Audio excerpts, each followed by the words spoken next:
नमस्कार, मी भुजलराव सोनकांबळे. पाहूया आजच्या ठळक घडामोडी. कंधार तालुक्यातील भोजूची वाडी हे एक कंधारपासून अंदाजे 12 किलोमीटरच्या आसपास जवळ आहे. अगदी माळरानावर बसलेले छोटंसं गाव. या गावामध्ये 350 ते 500 वस्ती असलेलं हे गाव, परंतु अनेक योजनापासून वंचित आहे. भारत स्वतंत्र झालं तेव्हापासून या गावाला अजूनही गाडी गेलेली नाही.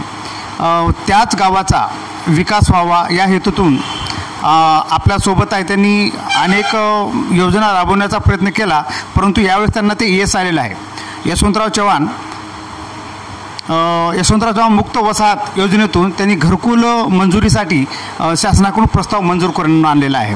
तर आपल्यासोबत आहेत कागणे संभाजी रामजी आणि पप्पूभाऊ मुसळे, काँग्रेसचे कार्यकर्ते आहेत.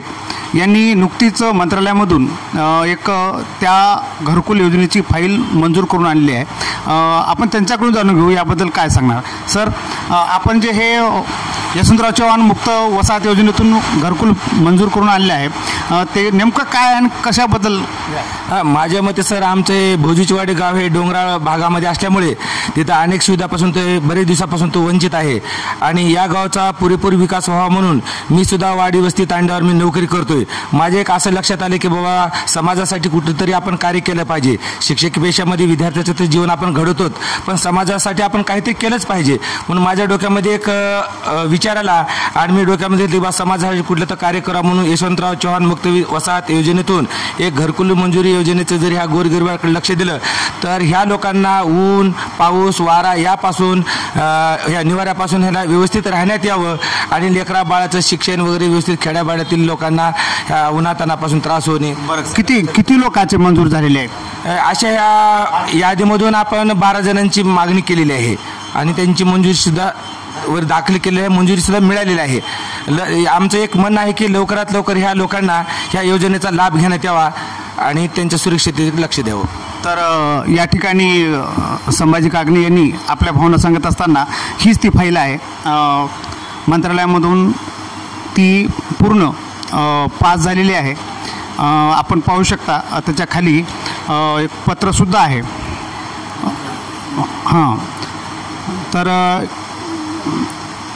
या ज्या घरापासून वंचित राहिलेत अशा लोकांना या ठिकाणी निवाऱ्यासाठी संभाजी कागणे यांनी पप्पूभाऊ मुसळे यांनी हे गावासाठी अतिशय चांगलं काम केलेलं आहे. आपल्यासोबत पप्पूभाऊ मुसळे आहेत, त्यांच्याकडे जाणून घेऊ. तुम्ही काय सांगणार आहात? किती दिवसात हे मंजूर केलात? कसं काय केलं?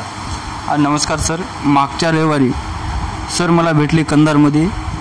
भोजूचीवाडी हे गाव डोंगराळ आणि पाण्यापासून वंचित असल्यामुळं आणि त्या भोजूचीवाडीला एक चिटकून फॉरेस्टचा वनविभागाचा डोंगर आहे. त्या वनविभागाच्या डोंगरमध्ये भोजूचीवाडीचे लोक राहण्यासाठी आणि पाण्यापासून वाऱ्यापासून निवारा करण्यासाठी हे जंगलतोड वृक्षतोड करून स्वतः तट्याचे लाकडाचे घरं स्वतः तयार करू आले. हे आम्ही प्रदूषणमुक्त गाव व्हावं आणि वृक्षतोड होऊ नये यासाठी मंत्रालयामधून याच्या अगोदर 12 लोकांचे नावं आलते. याच्यामधून आल्याच्या नंतर सरच्या मार्गदर्शनाखाली आणि माननीय या राज्याचे माजी मुख्यमंत्री तथा महाराष्ट्र प्रदेश अध्यक्ष अशोकरावजी चव्हाण साहेब, भावी खासदार, आम्ही यायला भेटलो. त्यांच्या PA भालेराव साहेबाला मी संपर्क केला फोनवर. केल्याच्या नंतर त्यांनी आम्हाला एक पत्र दिलं मुंबईमध्ये जाण्यासाठी. आम्ही सोमवारी मुंबईमध्ये गेल्याच्या नंतर माननीय हे एक असं पत्र आहे.